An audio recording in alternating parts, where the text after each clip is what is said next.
পরিষ্কার কথা, আমরা পশ্চিমবাংলার হিন্দুদের উপরে এই সংগঠিত সরকার, সরকারি দল এবং জিহাদি জঙ্গি পাকিস্তান প্রেমীদের এই অত্যাচার আমরা কোনোভাবে বরদাস্ত করব না।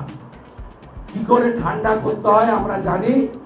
2023 সালে রামনবমীর ঘটনাতে আমরা ডালখোলা, রিসড়া এবং শিবপুরে যে পাথর মেরেছিল যারা রাম ভক্তদের উপরে, তাদের এমন সোজা করে রেখেছি। ওখানে 24 এবং 25 সালে রামনবমীর মিছিলে পুষ্পবৃষ্টি হয়েছে, পাথর বৃষ্টি হয়নি। মমিনপুর, ইকবালপুর, ডালখোলা, রিসড়া, শিবপুর যেভাবে ঠান্ডা করা হয়েছে, এখানেও একইভাবে ঠান্ডা করা হবে। এমন ঠান্ডা করা হবে যাতে আগামী অন্তত 20 বছর নাতিপুতিরাও মনে রাখে।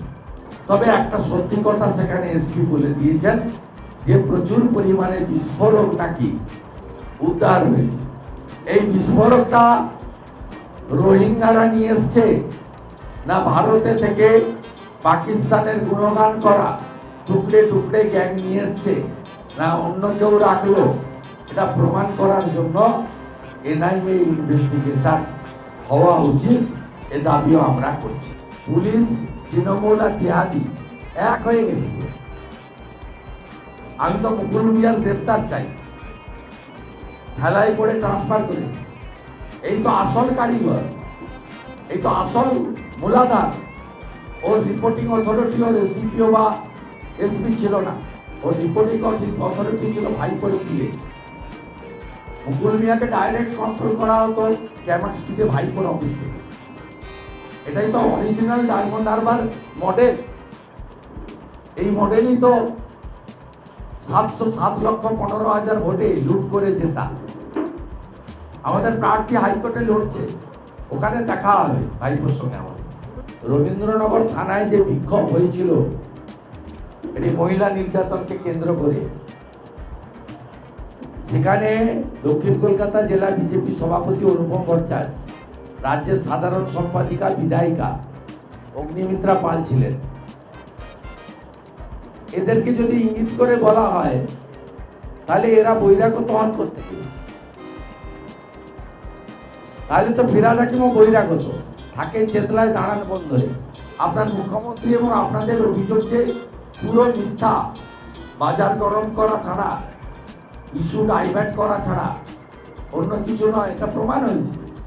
আমরা যেমন কোথাবাড়ি, ধুলিয়ান, শামশেরগঞ্জ নিয়ে লড়াই জারি রেখেছি, মহেশতলা নিয়েও মুখ্যমন্ত্রী জেনে রাখুন লড়াই জারি থাকবে। এলাকায় যাব, প্রয়োজনে মহেশতলা অভিযান হবে এবং মমিনপুর, ইকবালপুরে যেমন এনআইএ এসে ঠান্ডা করে দিয়ে গেছে, 25টা জিহাদি এখনো জেলের ভিতরে, সব নন তৃণমূলের নেতা। এখানেও একদম ছবি দেখে দেখে, ভিডিও দেখে দেখে যা করার সবটাই করাবো আমরা। এর জন্য যত দূর যেতে হয় আইনি লড়াই করে আমরা তত দূর যাব। তৃণমূল মানেই তো বাংলা না। 2 কোটি মুসলমানের ভোট দিয়ে ছাপ্পা মেরে ইভিএমে সব এই ডায়মন্ড হারবারের সব সিম্বলের উপরে সেলোটেপ লাগানো ছিল, নোটাতেও লাগানো ছিল, শুধু ঘাসফুলটা খোলা ছিল। তারপরেও তো 2,75,00,000 ওরা, 2,33,27,000 আমরা। সে অর্থ বাংলার মানুষ বুঝে, 26,000 চাকরি যাওয়া শিক্ষক শিক্ষাকর্মী বোঝে,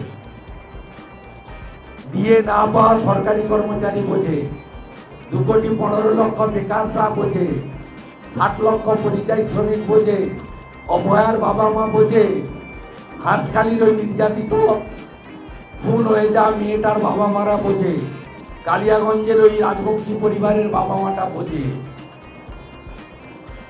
হরগোবিন্দ দাস, চন্দন দাসের পরিবার।